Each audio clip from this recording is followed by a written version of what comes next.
baru saja kita dikagetkan dengan peristiwa berdarah, yakni peristiwa pembunuhan terhadap Syekh Ali Jabir, di mana ada seorang yang berupaya untuk membunuh, menikam, dan menusuk beliau di tengah-tengah acara beliau sedang mengisi sebuah acara di Bandar Lampung, saudara. Kalau kita bilang bahwa ini bukti, di antara bukti bahwa PKI sedang bangkit lagi di negeri kita, nanti kita dibilang menyebarkan isu, menyebarkan hoax, dan seterusnya. Bagi saya pribadi pelajaran, dan saya tidak mau dikaitkan dengan kepentingan politik, isu-isu yang lain.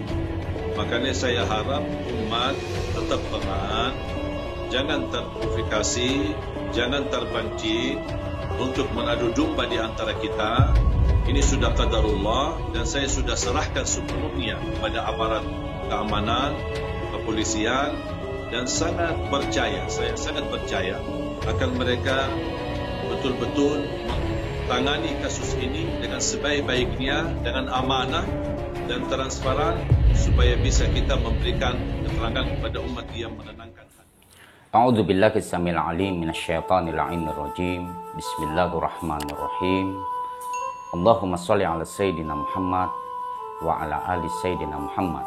Aqulu lakum ayyuhal ikhwah, assalamualaikum warahmatullahi wabarakatuh. Berjumpa kembali dengan saya Busyairi Ali pada acara Renungan Hikmah di channel hikmah.tv. Hari ini kita bersama-sama diberikan karunia oleh Allah Subhanahu wa taala untuk dapat kembali bertemu, dan kali ini saya ingin membahas tentang penyakit gila PKI. Setiap datangnya bulan September di Indonesia, banyak sekali suara-suara yang menyatakan bahwa Partai Komunis Indonesia akan bangkit.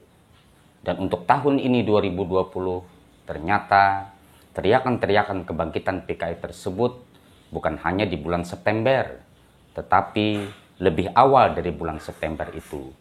Apapun kejadian-kejadian yang ada di sekitar kita selalu dikaitkan dengan sebuah kebangkitan PKI.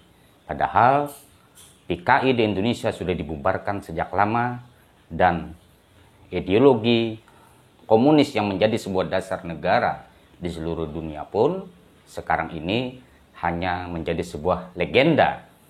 Dan hembusan-hembusan yang demikian itu tentu adalah bagi orang yang berakal sehat akan menganggapnya sebuah hantu dan ilusi yang diteriakkan oleh orang-orang tertentu atau kelompok tertentu untuk membuat gaduh, instabilitas sebuah negara, terusus di negara kita Indonesia. Bahkan ketika kejadian penusukan Syekh Ali Jabir sendiri, beliau sudah menyatakan bahwa beliau pasrah kepada Allah. Ini adalah qadarullah Subhanahu wa ta'ala. Beliau memasrahkan dirinya dan menyerahkan seluruh kasus yang terjadi pada beliau tentang penusukan Syekh Ali Jabir ini terhadap pihak yang berwenang, yaitu pihak kepolisian. Dan beliau juga mengatakan, saya tidak mau dikait-kaitkan peristiwa yang menimpa saya itu dengan politik atau hal-hal yang lain.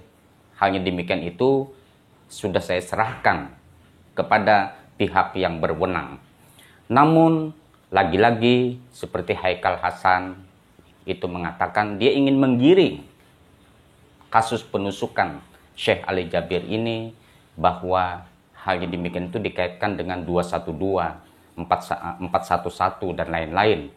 Tetapi itu secara sekat sudah dikatakan oleh Syekh Ali Jabir bahwa penusukan tersebut sudah saya serahkan terhadap pihak keamanan. Sekali lagi kata beliau tidak mau dikait-kaitkan dengan politik yang terjadi di Indonesia dan dikaitkan dengan hal-hal yang lain. Yang jelas halnya demikian itu sudah diserahkan oleh beliau terhadap pihak kepolisian. Masyaallah ikhwah, para pemirsa hikmah.tv rahimakumullah, begitu juga tokoh-tokoh lain banyak sekali berteriak tentang penusukan Syekh Ali Jabir ini dikaitkan dengan kebangkitan PKI. Padahal PKI itu sudah kita ketahui hanya sebuah hantu yang dihembuskan, yang diada-adakan, yang tiada diada-adakan. Sehingga segala kejadian yang terjadi di Indonesia, sebagaimana contoh yang saya sebutkan tadi tentang penusukan Syekh Ali Jabir, lagi-lagi dikaitkan dengan sebuah kebangkitan PKI. Artinya apa? Berarti di Indonesia pada hari ini sedang terserang sebuah penyakit yang sangat akut, yaitu penyakit kegilaan PKI. Apapun kejadiannya itu dihubung-hubungkan dengan kebangkitan PKI.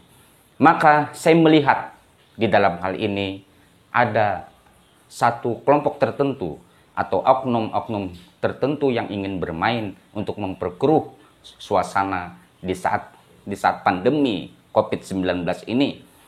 Sehingga bagi orang yang berakal sehat, dia tidak mungkin terpengaruh dengan sebuah provokasi ini. Dan demo-demo yang terjadi di tengah-tengah kita, lagi-lagi kalau itu dibiarkan akan membuat menyebar banyaknya virus COVID-19 ini. Padahal kita berusaha dan berjuang untuk melawan COVID-19, begitu juga seluruh dunia melawan COVID-19 ini.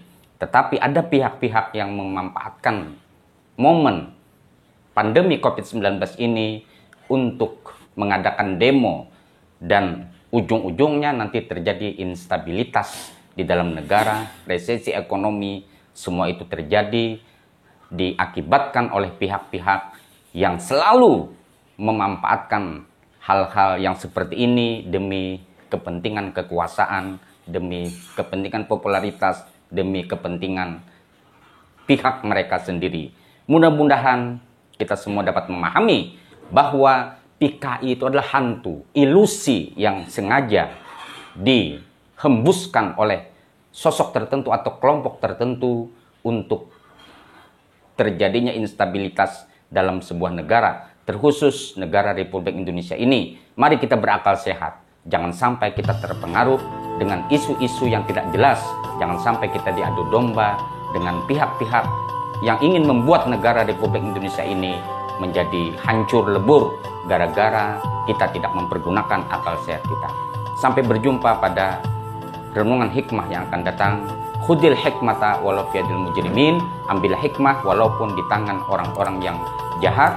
Al-afu minkum. Assalamualaikum warahmatullahi wabarakatuh.